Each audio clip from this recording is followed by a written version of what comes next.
The most dangerous immortal in the realms is dead, and 30,000 years later, a young fairy named Orchid leads a lonely life. Her master is gone, she is in charge of the destiny books that record human fates, and she is helplessly in love with the fairy god of war Lord Chongheng.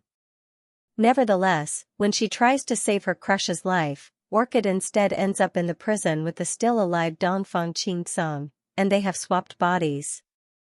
After some childish bickering, Orchid and Dongfang escape from the Haotian Tower and go their separate ways. Orchid runs an errand to get a bargain on a pill to help her pass the immortal test, but ends up captured by some evil immortals and taken to be sacrificed. Dongfang prepares to restore his Moon Kingdom's glory when he realizes Orchid's physical danger puts him at risk as well. Dongfang rescues Orchid and discovers that she knows nothing about the spell that binds them. He also discovers he is connected to her emotionally and she has the destiny book for Qi Dinu Zi, who he needs to free his soldiers. Unfortunately, that destiny book is damaged.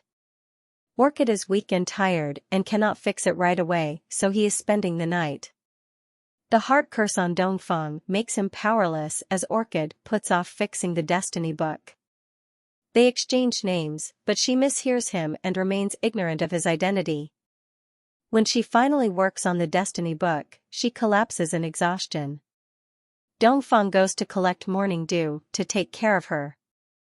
Dongfang tries to take care of Orchid so she can be strong enough to fix the destiny book, and she mistakes this for genuine kindness.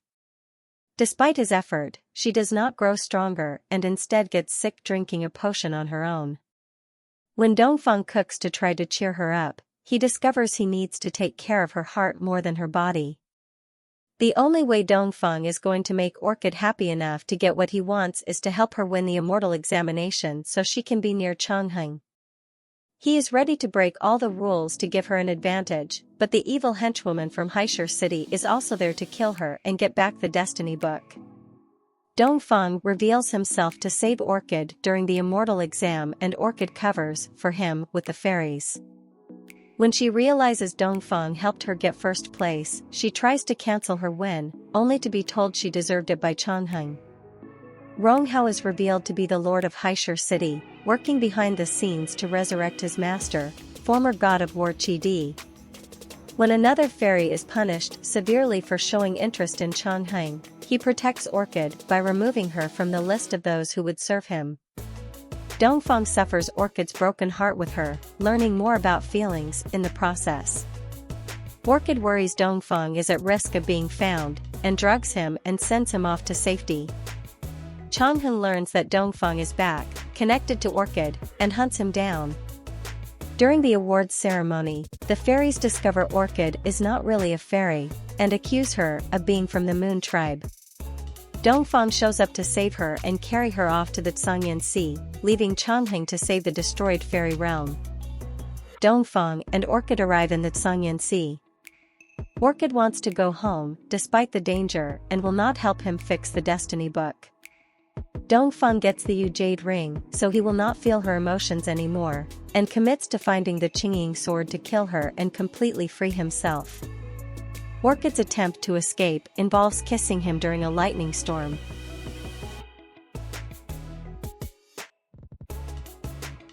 Orchid's kiss causes another body swap, and Dongfang realizes too late that he needs thunder and lightning to switch back.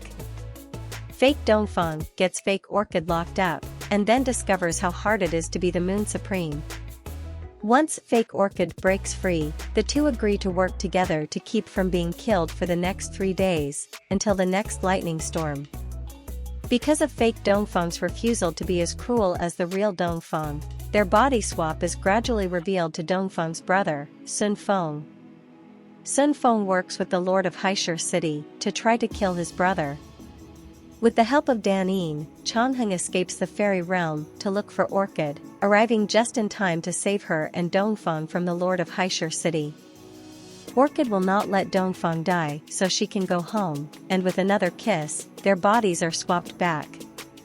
Dongfang stops Sun Feng's rebellion and puzzles over the Lord of Haotian City's involvement. Chongheng wants to go to Orchid again, but Yun Zhong will not let him. Orchid enjoys newfound respect at the Shuiyuntian Sea, and Dongfang wants to feel her happiness. Jiali shows up and gives Orchid a new perspective on her relationship with Dongfang. Orchid will not fix the destiny book, but hopes charming Dongfang will get her freedom. Her efforts fail, but she learns Dongfang has had his emotional roots destroyed and vows to restore his feelings. Her first attempt, though, nearly gets Jiali killed. Meanwhile, Chongheng sets out to rescue Orchid.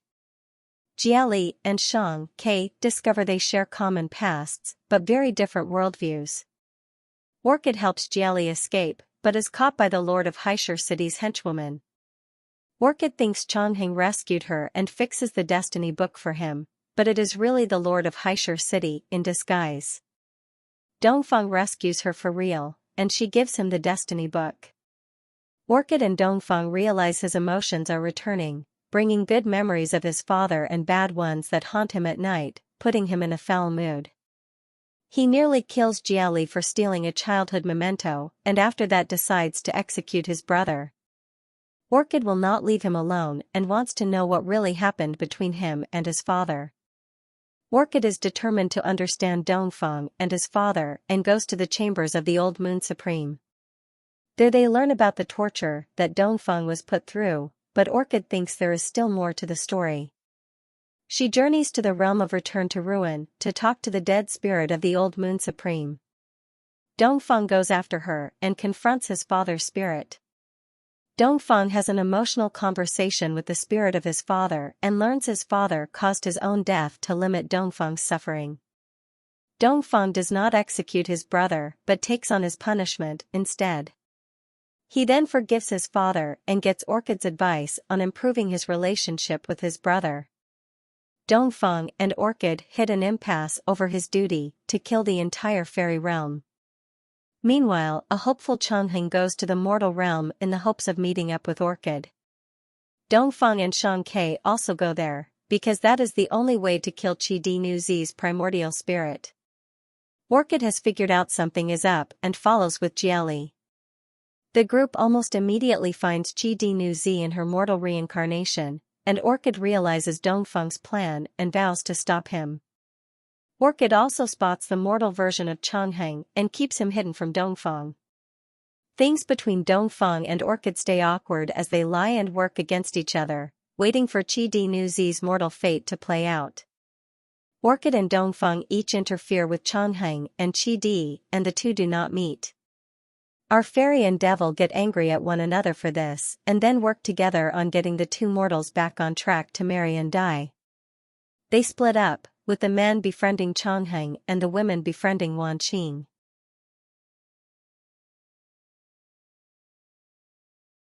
Rong, how situation grows dire, and to save his master, he needs to start refining the evil spirit again. He also needs to kill the Shishan fairy. While trying to fix the fates of the immortals who are mortals, Orchid and Dongfang learn that they have gotten themselves caught in a love square. Our intrepid crew still needs Chongheng and Qi Di to marry and be murdered. Dongfang's efforts to crush Chongheng's hope work so well that he nearly leaves the city. Jiali fixes things by getting Orchid and Dongfang engaged to their admirers so they can perform a switch on the wedding night, but Dongfang refuses to marry someone he does not love. Still reluctant to marry anyone he does not love, even if it's fake, Dongfang changes his mind when he thinks Orchid does not have feelings for him. Orchid meanwhile is grappling with her own feelings about Chongheng and Dongfang. Both Orchid and Dongfang's marriages are 2 days away. Cricket dies, and Danin is ordered to kill Qi Di to stop Dongfang. It is the wedding day and nothing will go as planned. Orchid learns of Dongfang's plan and is broken-hearted over what to do. Rong, how releases evil spirits to cause chaos. Dongfang fights it off and goes after Qi Di's primordial spirit. In front of Daning, an evil spirit possessing Qi Di, who then attacks Orchid and kills Chongheng. Dongfang saves Orchid and ruins his chance of getting his soldiers back. Orchid goes with Dongfang and ruins her chance to go home. Chongheng saves Orchid and ruins his relationship with Yunzhong. Qi Nu Zi actually completed her mortal hardship, but no one knows but Rong Hao. Chongheng and Dongfang need to work together to rescue some spirits, but it is not going well. Dongfang and Chongheng rescue the trapped spirits and Orchid tells Chongheng she is staying with Dongfang. Dongfang and Orchid go on a date and get love locks. Sun Feng finds out he can use the Qingqing sword to kill Orchid and save his brother. Chongheng confronts Rong Hao about his crimes, brings him back for punishment, and gets himself sentenced to death. Jieli is secretly ordered to put blood on Orchid's bone. Orchid. Dongfang and Orchid are finally happy, but his brother and Moon tribe people are not. Dongfang tries to shut them up by taking punishment, but for them to marry she must endure a worse punishment. He tries to get her out of it, but she argues for him to respect her and allow her to take responsibility. Reluctantly, he agrees. Orchid becomes the Moon Queen and Jieli and Shang Ke get engaged, but the happiness does not last long.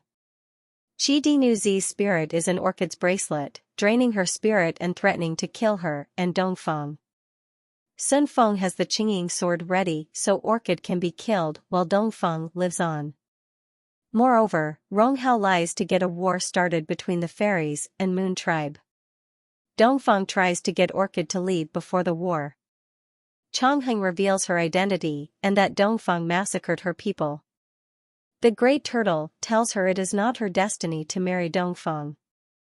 Dongfang has her imprisoned and tells her his plan has been to sacrifice her and revive Qi Nu Zi all along. Orchid holds on to her love for Dongfang and refuses to leave him. Dongfang has made a deal with the evil god Tai Sui to use the evil spirits to save Orchid and his people, even if it means breaking her heart. Orchid will sacrifice herself rather than let him sacrifice himself. War starts and everyone dies. Orchid sacrifices herself and saves everyone. Qi Nu Zi and Shang Ke wake up confused.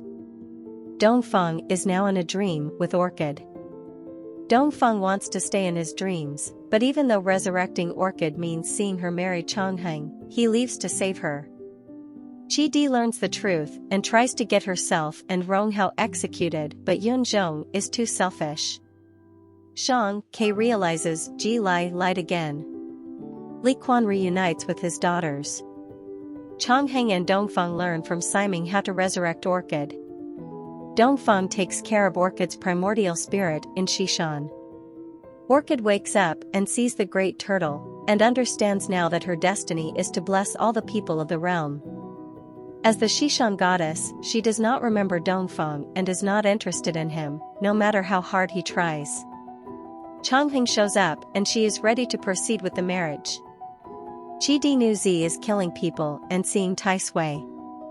Yun Zhong decides to execute her so Rong Hao uses Li Yuan to break free, and his henchwoman dies in the process. Danine takes Jieli to Xishan Siming Hall to be cured, and updates the goddess and Chongheng on Rong Hao and Tai Sui both being free. Chongheng and Orchid prepare to marry in 3 days. Tai Sui tries to take over Qi Nu Zi's body, but Rong Hao kills her and himself, trying to take down Tai Sui in the process. Orchid reveals to Chongheng that she's really Orchid, and they must get married to stop Tai Sui, though Orchid will die in the process. Orchid accidentally reveals that she's still Orchid to Dongfang, and he realizes that he can change her fate. Dongfang pulls Tai Sui into his sea of heart, where Orchid's magic lives, and can help him trap Tai Sui there.